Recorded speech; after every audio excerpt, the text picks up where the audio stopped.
When we think of national security, we usually picture like a massive concrete fortress, deep water ports, fighter jets, radar systems. It is visible and it feels incredibly safe. But what if the drawbridge to that fortress is secured by a flimsy 4-digit text message? Yeah, exactly. And what if the army storming the gates isn't a foreign military, but, millions of teenagers armed with smartphones? Right. Welcome to the Deep Dive. Today, we are unpacking a stack of multi-sectoral reports from June 5th, 2026. Our mission here is to reveal a hidden narrative. We're looking at how global economic headwinds are fueling a massive digital youth uprising. Which, in turn, exposes some really critical vulnerabilities in both our cyber and physical infrastructure. Okay, let's unpack this. We need to start with the economy, right? Yeah, absolutely. We have to look at what is squeezing everyone's wallets right now, because that's the catalyst for everything else. The Reserve Bank of India just paused the repo rate at 5.25%. But they also slashed the FY27 GDP growth forecast down to 6.6%. Oh, wow. That is quite a drop. It really is. And they raised inflation projections to 5.1%. A lot of this is driven by global conflicts, especially in West Asia, which pushed crude oil up to $95.40 a barrel. Right. And when energy costs spike like that, inflation rises across the board. The markets definitely felt it. Foreign institutional investors dumped 4,447.06 crore rupees in equities in just a single session. Exactly. And that macro pressure, it trickles right down. The immediate casualty of stalled growth is the job market, which creates intense anxiety for students and job seekers. Yeah, it's like an economic pressure cooker, where a single spark, a judge's insult, blows the lid off. A judge actually called youth critics cockroaches. Yeah, that really happened. And that set the stage for this massive, unprecedented digital rebellion. A political communications strategist named Abhijit Dipko founded the Cockroach Janta party. The CJP. Right, the CJP.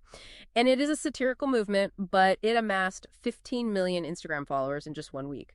Wait, 15 million? That is insane.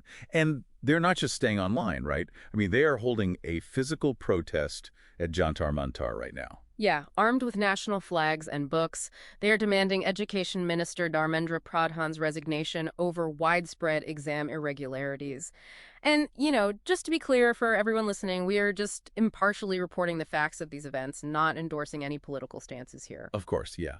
But how does a satirical meme bypass traditional party politics to organize 15 million people for a physical protest so fast? Well, what's fascinating here is the actual mechanics of digital satire.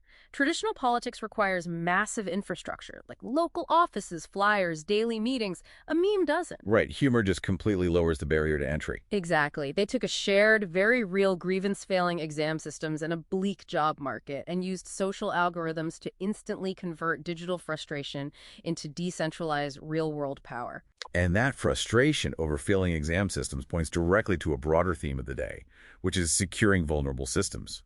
The CBSE post-results portal just suffered coordinated cyber attacks. Yeah, and IIT Roorkee experienced a mass cloud misconfiguration at the exact same time. Plus, the Karnataka High Court just ruled in a BSNL SIM swap case that highlights how fragile our systems are. Oh, wait, the SIM swap thing. Basically showing that the integrity of India's entire digital economy rests on, fragile OTP security. Exactly. Scammers basically trick telecom providers into transferring a number, and suddenly every one-time password goes directly to the hacker. The authentication mechanism is essentially broken. Here's where it gets really interesting, because in contrast to that digital fragility, physical security is actively flexing its muscles. Oh, definitely. The Ministry of Defense just reclassified the Galathea Bay port in Great Nicobar as a strategic project to actively monitor the Malacca Strait. Plus, geopolitically, Vladimir Putin just praised India's independent foreign policy. Right. Targeting $100 billion in trade and pledging non-interference in India-China border disputes. Wait, we're building massive deep-water ports to project naval power across the ocean, but we can't secure a high school exam portal. If we connect this to the bigger picture, you are seeing the dual-front challenge of a modernizing state.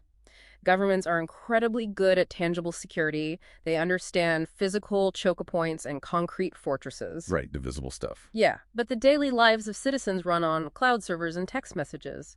We are projecting immense physical strength outward, but internally our digital drawbridge is left wide open. It really is a collision of macroeconomic caution, massive youth mobilization, and glaring gaps in infrastructure security.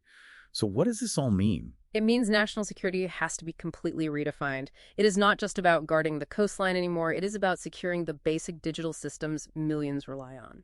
Absolutely. Yeah. Leaving you with a final thought to ponder.